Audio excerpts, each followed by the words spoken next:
And once you see it, you can't unsee it. It's like you've been shopping in Canada, but not really shopping with Canadian eyes. Because a lot of us grew up thinking the big name brand was just a default, not American, just default, which is kind of the point. Today we're talking about what we're calling the Canadian grocery awakening.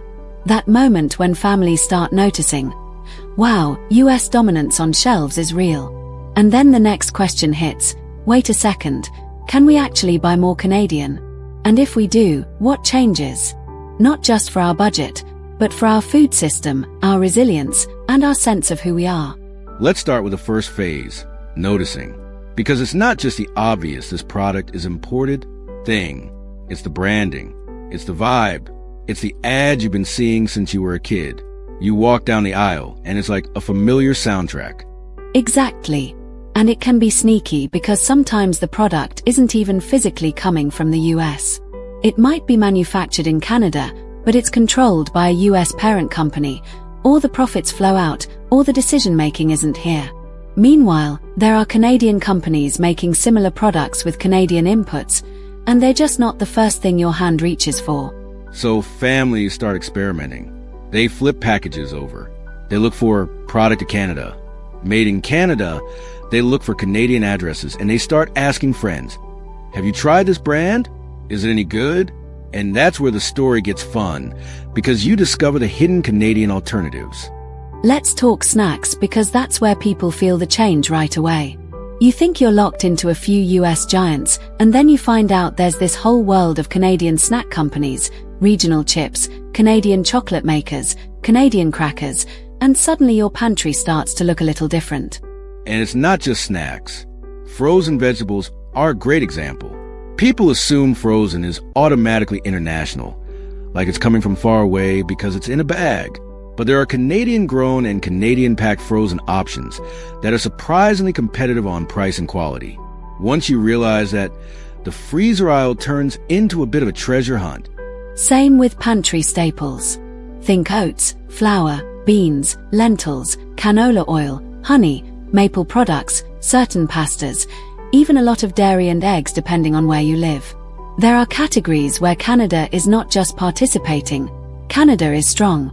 This is the part where we zoom out, because the biggest misconception is that Canada is mostly dependent, mostly importing, mostly just a small market next to a giant. And yes, we import plenty. But Canada also has a complete national food system. Farms, processing, packaging, distribution, regulation, the whole chain. Let's unpack that. Domestic food production isn't just what grows in the ground. It's what happens after harvest. It's the flour mill. It's the meat processing plant. It's the cold storage facility. It's the trucking routes. It's the grocery distribution centers and the safety standards that keep everything traceable. And it's regional. Canada's food system isn't one big blob. It's like a set of engines, each region anchoring different strengths. The Prairies, for example, are absolutely central for grains and oilseeds.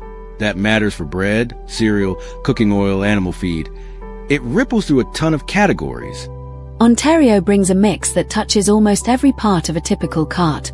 Produce hubs, dairy, poultry, processing capacity, and major distribution corridors.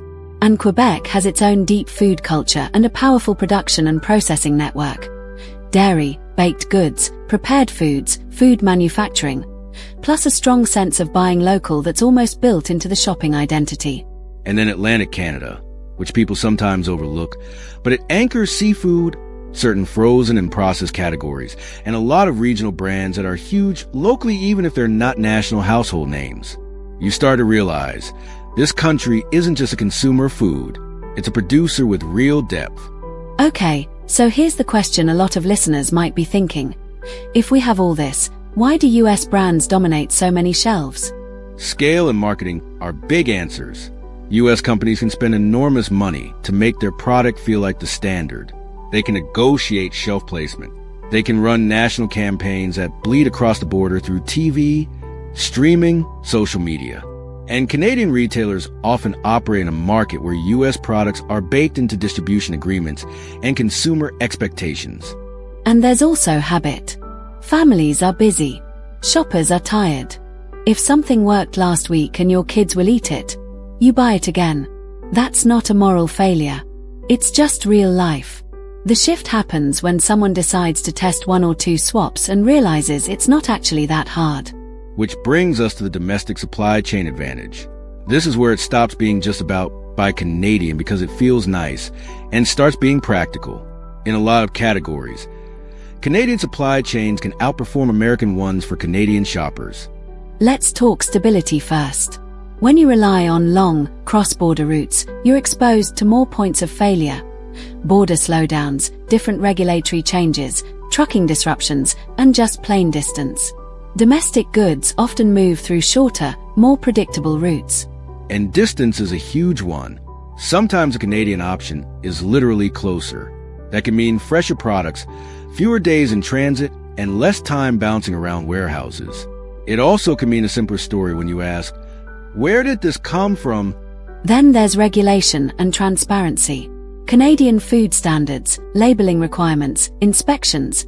These shape what ends up on shelves. And when supply chains are domestic, it can be easier to understand accountability. It's not that domestic automatically means perfect, but it often means fewer layers between you and the source. So when people talk about buying Canadian, some of it is identity, sure, but some of it is logistics. It's risk management at a household scale. If disruptions happen, a strong domestic system can soften the blow. Now, we should be honest. You can't make every item in a Canadian cart entirely Canadian. Not year-round, not with our climate, and not with how global food trade works. But the point isn't purity. The point is awareness and choice. And that's where the cart becomes an economic expression. Because your weekly groceries are basically a tiny recurring vote. It's money moving through systems. It's jobs. It's processing plants staying open. It's trucking contracts. It's whether a Canadian brand gets to grow or stays squeezed out. I love that framing because it's quiet but powerful. No one's making a speech in aisle 7. But when a bunch of families start choosing domestic alternatives, retailers notice. Distributors notice. Producers notice. It signals demand. And it can also change how you feel about the store itself. You start seeing it as more than a place to grab dinner. You start noticing the little maple leaf symbols, the province names, the difference between Canadian packaging and imported packaging. The store becomes a kind of map of the country. Let's get practical for a minute. If a listener wants to start this shift without turning grocery shopping into a 2-hour research project, what's the move? Pick one category per week. That's it. Maybe this week it's oats or flour. Next week it's frozen vegetables. The week after, you try a different snack brand. You don't need to flip your whole cart overnight. And treat it like an experiment, not a test you can fail. If you try a Canadian brand and it's not your thing, fine. Try another. The point is building the muscle of noticing and choosing. Also, watch the wording. Product of Canada usually signals the ingredients and processing are mostly Canadian. Made in Canada can mean it was produced here with some imported ingredients. Both can support domestic processing, which matters. The label tells you different parts of the story. And don't underestimate regional brands. Some of the best Canadian alternatives aren't the ones with the biggest national ads. They're the ones that feel almost local, even when they distribute widely. So, stepping back, what does this add up to? It adds up to a country that actually has domestic capacity, agriculture, processing, distribution, and a population that sometimes forgets that because the shelf is loud. And the awakening is really just remembering. Remembering that the Canadian food system isn't a side character. It's a full cast. And your grocery cart can reinforce that system in a way that's both practical and meaningful. It's sovereignty in small units. Not in a slogan, but in a weekly routine. A jar of peanut butter, a bag of frozen peas, a box of cereal. They're ordinary items, but add them up across a country, and it's a huge economic and cultural signal. Next time you're in the store, try this. Pause once. Just once. Look at 2 competing products and ask, what supply chain am I buying into right now? You might be surprised how quickly the store looks different. And if you find a Canadian alternative that's genuinely great, tell someone. These switches spread through conversations. That's how the shows change. This is a message from the Doug, the host of the North of Fair podcast by Canadian. Thank you.